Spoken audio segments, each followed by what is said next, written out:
What's going on today, Internet? Selfish here with Retrospect. Today we're going to take a look at a predecessor or a little sister to the R36S. This here is the o30S. This is a horizontal form factor R36S in every respect that it possibly could be. But does it meet the muster for all of our R36 fans out there that are looking for a horizontal? We're going to find that out today. Let's take a look.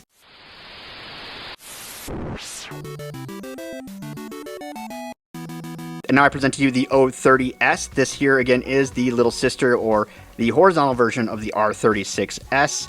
You really can't call it anything else, especially when you start looking at the specs in the back here. But we will discuss those as we go along. Pretty nice box. It's got a good texture to it. A little curious to see who actually made this. This here marketing thing that they're using here is actually what happens when you go into AI and you say you want to start a video game channel. This is more or less the logo that they'll give you. Same with SJ Jam. That's the same thing. They use a logo that literally just came off of an AR generator for the first image that popped up. If you don't believe me, go try it. You'll come up with the same thing. But we're going to take a look inside this box here and see what we got going on. Obviously, we have the handheld right here. I also went with kind of a crazy color, so we'll see what it looks like here. We do have Type-C for our charging and OTG, so we do have an OTG out, which we will go over, as well as Type-C charging. It is 5 volt, 2 amp, and then we also do have an origami accordion. So we got all kinds of stuff, and if you don't believe me that this has got the same internals as the R36S, let's see, we'll put this on the poker cam here for you. It literally gives you the manual for the R36S. So both running RkOS. This is actually running an older version. I was going to update it prior to making this video, but I wanted to give you the full out-of-box experience. So we are running the version that did come out in March, which is what this comes with. Nope, sorry, February. In February, that's what this comes with. But we do have R36 manual to use this handheld. Obviously, in a horizontal form factor right there with it. So I think that kind of gives away the whole hand. Okay, let's take a look at this color here real quick.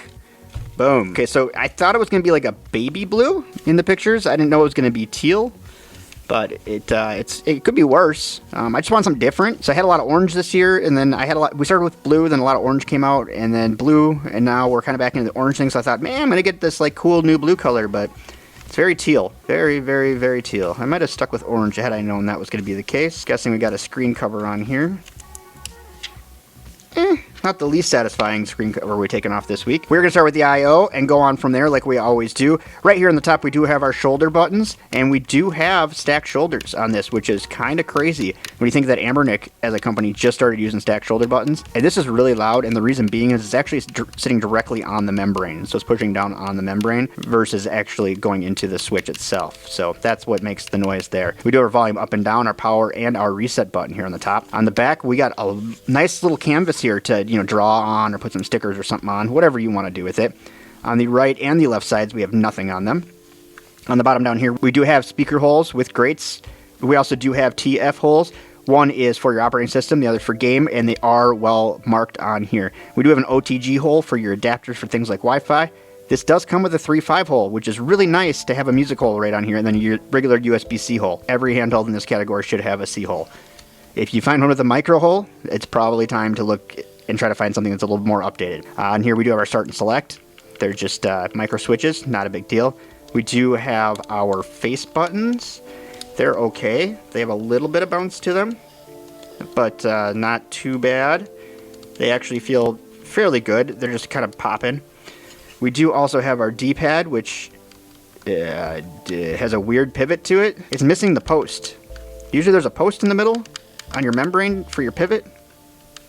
It doesn't seem to have that there. We'll see how that goes. And then we do have our Switch style Joy-Cons or joysticks, and they do have L3, R3 on them. Let's go over the specs of this handheld real quick. Not going to take real long because it does look like an R36S. With the specs on the screen, we do have an RK3326 ARM 64-bit quad-core CPU. It's Cortex-A35 at 1.5 gigahertz. The GPU here is a Mali G31MP. It runs at 320 hertz and supports OpenGL version 3.2. The RAM is 1 gigabyte of DDR3L RAM. It does have memory card slots that hold between 16 and 256 gigabyte memory cards. You can usually go over that if you really wanted to. Your triggers are stacked shoulders like we had talked about before, and our Switch style joysticks. It does have an 8-watt cavity speaker. I'm guessing it's blowing out of both holes. I haven't opened this yet, but it is listed as 8-watt speaker. It doesn't say speakers, so I'm thinking that it's probably just somewhere in there, and those holes are kind of just trying to direct the noise. And we do have a 3,000 milliamp battery that does give you 5 hours of gameplay. That should charge in about 1 to 2 hours. We're going to fire this up real quick and just go through a couple of games.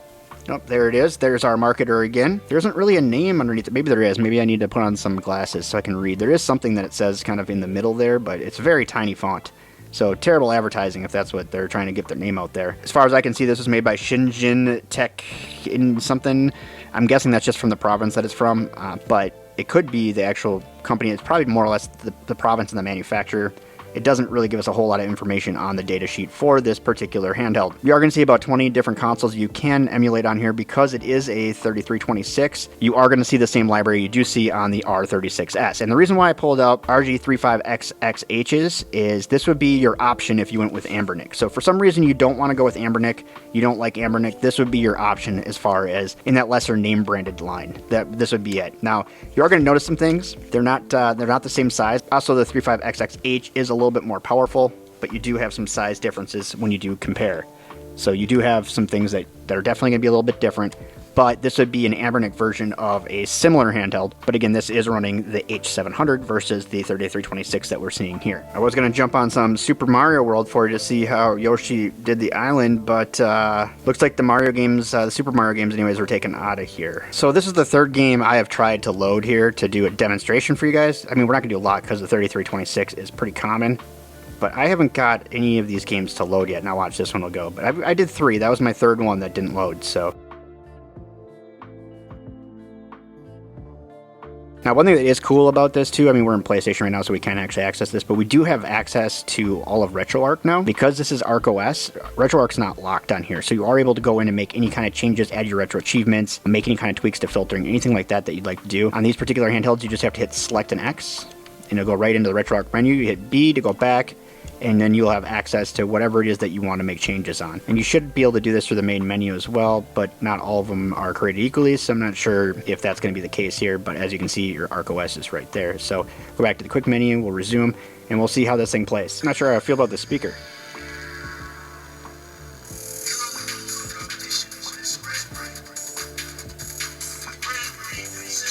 I should have picked a game that wasn't so echoey. Keep you over here on the poker cam. So the speaker is fine as long as we're not talking. I just turned it down. I don't know if there's anything in this to get flagged on, but see how this joystick works. Oh yeah, that works fine.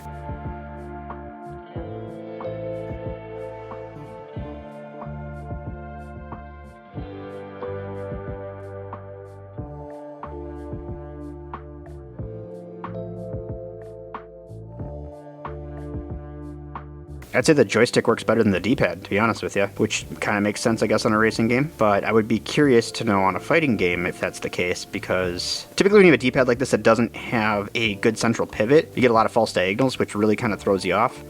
And I feel like that may be the case here, so we'll find that out here real quick. Yeah, this is fine. This joystick works fine. If you want to get in your menu, all you gotta do is hit this button right here, just R3, and then you'll get in the menu, and you'll have access to your normal PPSPP stuff if you've used PPSPP before. I'm gonna guess we have the retro achievements that you can't actually put in your info. Yep. So, won't be able to use retro achievements if you do run your applications through PPSSPP, but it will give you the best emulation on here, unfortunately. So let's test out these diagonals.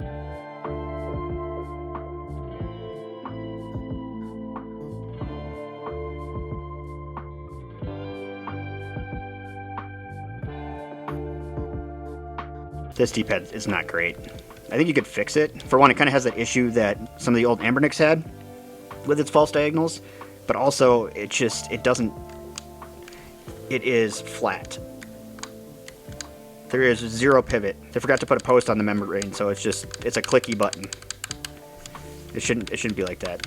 So we will try maybe one more game out and then we'll go from there, but this is doing just fine. I guess we could have checked our FPS on here real quick. I don't know why I went to settings and didn't turn that on. I mean, it is a 3326, so this is a pretty taxing game for this processor. I probably should have picked something else, but I knew that this would give me a chance to test these diagonals, and yeah. All right, this is Dead or Alive on Dreamcast. There's no reason why this should really hold up very well. And it is a little slow, so it should be running at least 30 FPS. Yeah, it kind of comes in and out. Actually, it seems to be kind of sort of getting a little better. If it would just stay consistent, it wouldn't be a big deal. But this is going to be way overtaxing for this chipset. Getting another good chance to test out these verticals, and it's just not. We're getting, yeah, a lot of false inputs here, or no inputs at all. Doesn't mean I can't still kick butt. Let's go over this device real quick. If you've been around this channel for a while, you know that I have tested a ton of these types of devices, especially when trying to be similar to the R36S. This, as far as a horizontal goes, definitely nails it compared to any other horizontals I've tested so far. It has kind of an interesting texture to it. If you've ever held an M17, it kind of feels like that same plastic. It's not terrible. I wouldn't call it premium, but it's also not going to get fingerprinted, which is really nice in a handheld like this. It does have the option to run Wi-Fi, and that does work when you do put in a dongle. I just tested it. It works just fine. So you can use Wi-Fi off a dongle if you want to do scrape screen art, or if you want to do it for your retro achievements or anything like that. So that is a possibility. I don't think it actually goes to sleep right now in sleep mode, and I know RKOS does go to sleep. I think this is right now, the way it's set, is just turning the screen off. So just a word to the wise. If you hit it, you're probably just going to turn off the screen. The only reason why I say that is your LEDs are still on, so I would definitely be cautious of that. Overall, as far as these, you know, kind of little sisters to the R36S go, like I said, this is probably the best one. These shoulder buttons are better than what's on the R36S. Granted, they are loud, and the R36S has loud buttons to begin with, but because these are pushing directly on the membrane, you get that pop back up. So the noise isn't actually pushing it in. It's from the rebound. It's coming back up, and it's catching. So that's where the plastic bottom's out. That's what you're hearing now. This is what it sounds like if you're hitting the micro switch. This is just from the plastic rebounding. You can't push it anyway that's going to make that any different. Inside of this, it's actually called an R30S. So they were definitely going with that R36S theme. Now, there was an R30S that we didn't see, or we didn't get to review yet, that did exist out there. I'm wondering if that's why they changed the name to o30S, but the PCB on this thing is stamped R30S all over the place. Also, the PCB in this was made in December, so we're talking about a PCB that was made 8 months ago, almost to the date, which is interesting that we're just starting to see these handhelds pop up here in the last couple of weeks.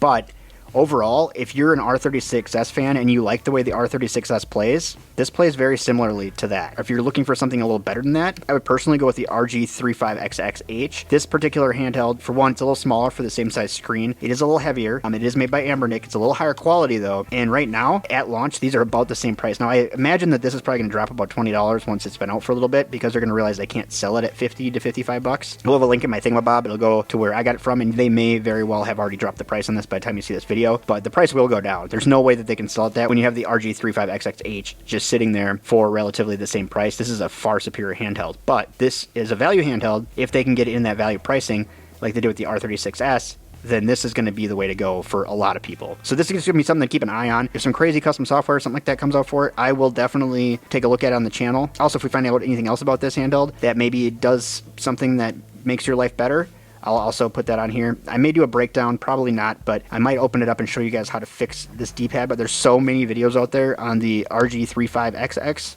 the original, for fixing false diagonals, that I think that you could probably do it on your own. The one thing you're not going to be able to fix, though, is the fact that there's no pivot. Unless you put in a new membrane that has a pivot in it, and the membrane itself has to hold the pivot. A lot of times the D-pad itself has the post for the pivot, which may be the case. I didn't look at that part yet. It may have the post for the pivot, otherwise the actual membrane itself has the post for the pivot. So you need to take a look. Should hopefully be on the D-pad. If this is really interchangeable, I could probably try it out with that, but I can already tell you just by looking that the D-pad on this is smaller than the one on the R36S, unfortunately. But I may have a D-pad that fits in here, so I might screw around with it if I get some time and get past my projects. But would I recommend this handheld? Not at today's price, but if the price does drop below $50, I'd say it's a possible pickup. If you are either new to this hobby, you want to buy it for your kids, don't want to worry about it, if you just hate yourself, no, I'm just kidding, if you're a really big fan of the R36S, then this would be a good pickup for you. This is going to go right along that line with those. This isn't like that DR35S Pro thing or whatever plus thing that I reviewed a while ago. This is a solid quality product, and it's already running RKOS, so we already know custom firmware is out there for it. We know the Wi-Fi works on it when you hook up a dongle to it. There's a lot of pro here and little con other than the pricing right now. Feels good in the hands. It's a little sharp on the bottom, but that's partly because the memory cards stick out right where I keep my fingers, but most people aren't going to run into that issue, so that's not a big deal. But that gives you an overview of the o30S. If you have any questions about it, leave it down in my comment section, or if you find something else that's similar that you want me to take a look at, leave that down in my comment section as well. But for that, that's all I got for today. Don't forget to comment, rate, and subscribe. And for every like, a new handheld is born. So if you want to keep seeing handhelds, you got to hit that like button. Also, don't forget to share this video with your friends, because sharing helps grow the channel. It really is the thing that seems to be growing this channel the fastest, is shared videos. So if you guys could please do us all a favor and share videos so I can continue to make more content, that would be fantastic. Also, if you're bored or just looking for something else to watch, there's a couple of videos that YouTube picked out for you right here at the end. Maybe someday I'll pick them out for you, but right now I'm just letting YouTube do it. They seem to be doing a killer job. If you haven't seen it before, take a look at the video. If you have seen it before, take a look at the video anyways. And if you haven't subscribed, I would appreciate you doing so since you made it this far in the video and you obviously liked what you saw. But that's all I got for today. Thanks for watching. Bye-bye!